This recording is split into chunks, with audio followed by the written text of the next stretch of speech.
Hello, this is Brianna Wainwright, and welcome to RamWalks. Today is an expansion on William's inner monologue. Today, we will be talking about aphantasia. First of all, what is aphantasia? Aphantasia is a characteristic some people have related to how their mind and imagination work. Having it means you don't have visual imagination, keeping you from picturing things in your mind. However, that being said, it is not a mental disability. People with aphantasia, like myself, function just fine without being able to visualize their thoughts. However, I wonder who else has aphantasia. All right, my first question for you today is if I told you to close your eyes and imagine a red apple, would you be able to see it? Yes, I would be able to see it. And on this scale, where would you say you fall? Probably a 2. Kind of. I don't know. Kind of is an okay answer. On this scale, where would you say you fall? Somewhere between 2 and 3. It kind of has color, but not really. That's actually quite a lot. That's awesome. I think so. All right. And on this scale, let me get it. Where would you say you fell on? I would say around a 3, more of the shape instead of the color. All right, that's so fair. Yes. Yes, all right. And on this scale, where would you say you fall? Probably 2.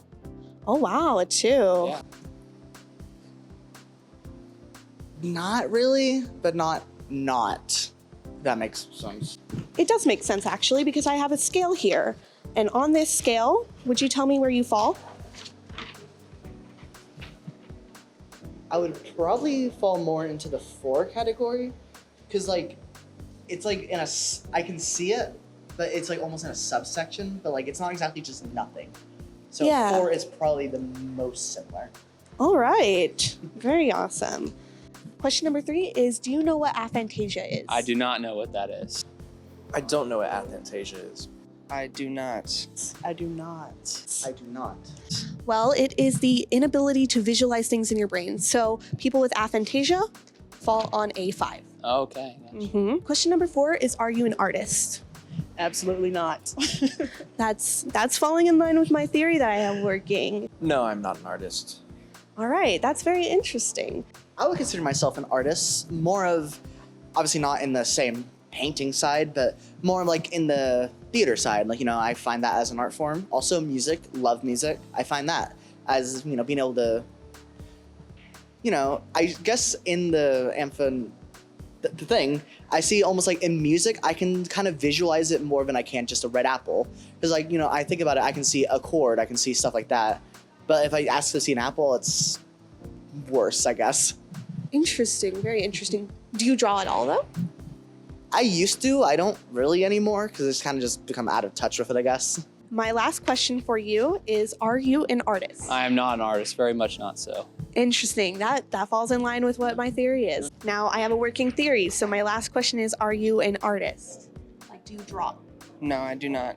All right, and that falls in with my theory. I think people with aphantasia are more likely to be artists. Oh, okay. Why do you think that? Because I have an ability to draw, and I think it's because I lack the ability to see it in my brain. More of transferring it to your hands instead of your brain? Yep. Makes a lot of sense. All right, that was super awesome. Everyone seems to be able to see apples in their brains. I wish I could, but it's still awesome anyway that they're able to see that. It seems my theory is in the works here, so neurobiology students, hit me up. I think we've got something in the works here. Anyway, thank you so much for watching.